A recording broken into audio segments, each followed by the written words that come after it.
É. Seguinte, segura isso antes. Depois de 12 cidades, muitas aventuras, comidas e vários choques culturais, estamos nos despedindo da China. E já que estamos fora do país, chegou a hora de abrir o jogo e mandar a real pra vocês. Será que existe liberdade na China? Será que as pessoas são muito oprimidas aqui? Mas tem algumas coisinhas que deram a pegar. O LFN inicia a reflexão ao afirmar que a mídia ocidental conseguiu enganar todo mundo a respeito da China. E por causa dessa desconfiança, a Aline Gomes traz o contraponto. Se o governo controla as mídias, já está errado. Isso não é liberdade. A dinastia Qing, de 1644 a 1912, elevou a censura literária a uma arte política. O monumental ciclo Quan Chu, a mais ambiciosa coleção de livros já reunida sob um trono, foi compilado enquanto obras consideradas subversivas eram silenciosamente apagadas. O filtro digital que hoje separa o que se pode ver é apenas a versão moderna de um ritual de purificação de informações que a China pratica há séculos. A censura é um rito para proteger a estabilidade, um mandato cultural que vê a palavra descontrolada como caos. O Yin da liberdade irrestrita, Aline Gomes, é confrontada pelo Yang da ordem controlada, NFN, perpetuando um ciclo onde a segurança da nação se torna um valor supremo. E o comentário do Dogo BR ganhou o troféu de reconhecimento da verdade nua e crua. Que bom que cada vez mais brasileiros estão indo para a China e quebrando um monte de tabu e mitos. A China de hoje é bem diferente da China de 50 anos atrás. Parabéns pelo conteúdo. Que bom que a ida de brasileiros está quebrando mitos, mas a verdadeira prova de coragem é ir para a China e tentar quebrar o Great Firewall com o Wi-Fi do hotel. De um lado, o Jorge Seito Koshiro vê a eficácia do sistema e afirma: democracia é o governo priorizar o interesse do cidadão. Do outro, o Edgon questiona essa uniformidade e pergunta: o fato de não ter liberdade de falar o que pensa na rede que desejar, pode navegar onde quiser, comprar o que precisar, faz da China um lugar autoritário.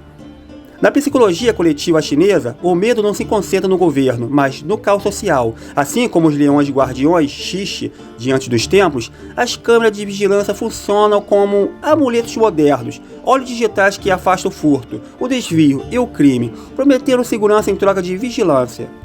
O sentimento de segurança, visto em pessoas deixando mochilas de chave na moto, é o reforço positivo que condiciona o cidadão a aceitar o monitoramento.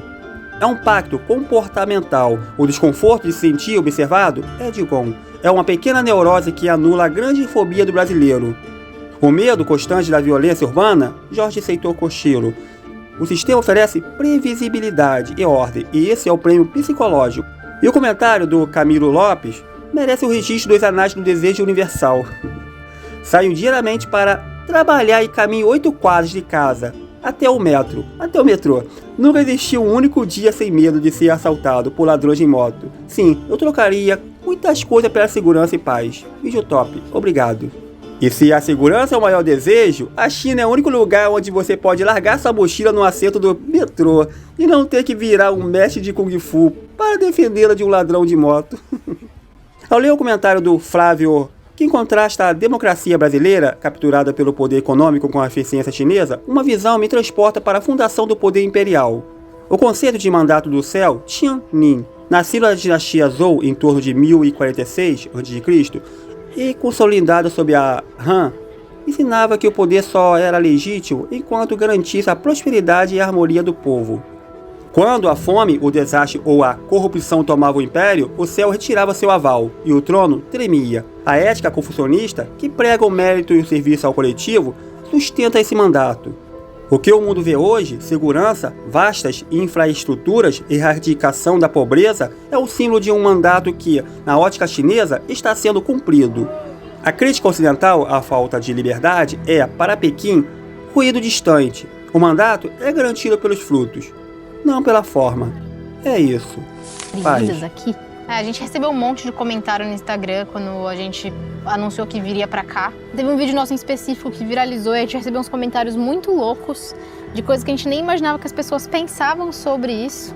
Mas então a gente resolveu fazer essa parte do vídeo falando sobre algumas partes mais polêmicas e até alguns mal entendidos também que acabam sendo gerados por conta principalmente da questão política da China. A primeira coisa que a gente viu é que as pessoas não podem ter liberdade religiosa aqui e na verdade isso é uma grande mentira, as pessoas têm total liberdade para escolher a religião que elas bem entendam. A única questão é que elas não podem ficar propagando isso em público, né? Então abordando pessoas, querendo falar ali de religião, querendo converter pessoas, isso é algo que não é permitido aqui. Quantas vezes no Brasil já não teve gente batendo na porta de casa num belo domingo de manhã, acordando a casa inteira para querer fazer alguma coisa nesse sentido? Então, isso não é uma verdade, as pessoas aqui podem ter sim suas próprias religiões, inclusive, né? A gente passou em Xi'an, um bairro completamente muçulmano, que foi assim, totalmente fora das coisas que a gente viu durante a China, que a gente viu muita gente ali que tomava cerveja, comia porco, lá era totalmente diferente, e tá tudo bem. A gente viu muitos budistas, a gente viu católicos, então a China não tem uma única religião, a China é composta por várias religiões e um monte de gente que não tem nenhuma religião também, tá tudo certo. Uhum. E quando pergunta de liberdade, assim, com relação a usar a ferramenta, a plataforma, principalmente pensando na questão da internet ser limitada, né? Eles não terem acesso a tantas coisas assim que vêm do exterior, quando o assunto é internet. Na verdade, é bem nebulosa essa questão, porque pra gente que é de fora, realmente as coisas que a gente está acostumado não funcionam aqui. A gente chegou e não conseguia pesquisar nada no Google. Tem um salão aqui só com artes inspiradas na Pérsia, por conta da influência da Rota da Seda. Então ali tem um mural iraniano especificamente. Uma outra curiosidade aí que às vezes a gente acaba ouvindo falar, que aqui na China você não pode ter relações homoafetivas com pessoas do mesmo sexo que você. Isso também não é uma verdade. O que é uma verdade é que o casamento aqui não foi legalizado, mas isso não impede você de se relacionar com pessoas do mesmo sexo. Inclusive a gente viu várias vezes aqui, em Pequim especificamente, vários casais aqui andando de mão dada, tudo normal. Essa questão do casamento ela não é legal, mas isso não impede que as pessoas tenham seus relacionamentos, né? E não sei dizer se isso é uma coisa que vai mudar, se não vai mudar, não sei dizer mesmo. Mas essa é a realidade do momento atual. Inclusive Chengdu, que é a cidade que a gente foi dos pandas, é a cidade que tem a maior comunidade LGBT da China. E aqui na China, tudo é muito grande, mas muito grande mesmo, tipo colossal. A gente cansou de passar em shoppings que às vezes a gente olhava e julgava como um shopping de bairro, sabe aqueles shopping menorzinho? E a gente entrava e eram shoppings de 8, 9 andares, com inúmeras lojas, andares só de roupa, andar só de tênis. Então assim, é um nível de grandeza das coisas que eles fazem. Linha de metrô. A gente passou em várias cidades que tinham metrô e não era 2, 3 linhas. Eram 9, 10, 12, aqui em Pequim 19, 20 linhas de metrô. Então as coisas realmente são muito grandes. E o melhor de tudo é que elas são grandes e funcionam. E baratas. E baratas, exato. Então assim, realmente é uma realidade que a gente se surpreendeu demais aqui. E se você vier, eu tenho certeza que você vai se surpreender também. E é isso aí, galera. Infelizmente, estamos nos despedindo da China oficialmente. Partindo para o nosso próximo país. Estamos embarcando amanhã para o Japão. Exato, um lugar que a gente sempre quis muito conhecer. Mas aqui foi um dos primeiros países que a gente sentiu que a gente ficaria mais tempo, assim, sabe? Que ainda tinha muita coisa para fazer. Então com certeza haverá uma segunda temporada de China em algum momento deste canal. Não tenho dúvida. Então se você quiser ficar por aqui até esse momento chegar, já se inscreve no canal. Não deixa de dar o seu like por aqui, contar pra gente o que você achou. A gente queria muito compartilhar essas percepções ainda de coisas que a gente foi percebendo ao longo do período, coisas que a gente até mudou de opinião depois que a gente chegou aqui. E por mais que a gente tenha falado só um pouco de tudo isso, para trazer um pouquinho dessa percepção, tinha muitas coisas para falar para vocês ainda. Mas a gente precisaria sentar numa mesa de bar, de botequinho, para bater um papo e falar sobre tantas coisas legais que a gente desbravou aqui pela China. E se vocês quiserem ver a gente fazendo outras coisas do dia a dia, segue a gente lá no Instagram, que a gente consegue compartilhar mais coisas ali, coisas menores que a gente está fazendo no nosso dia a dia.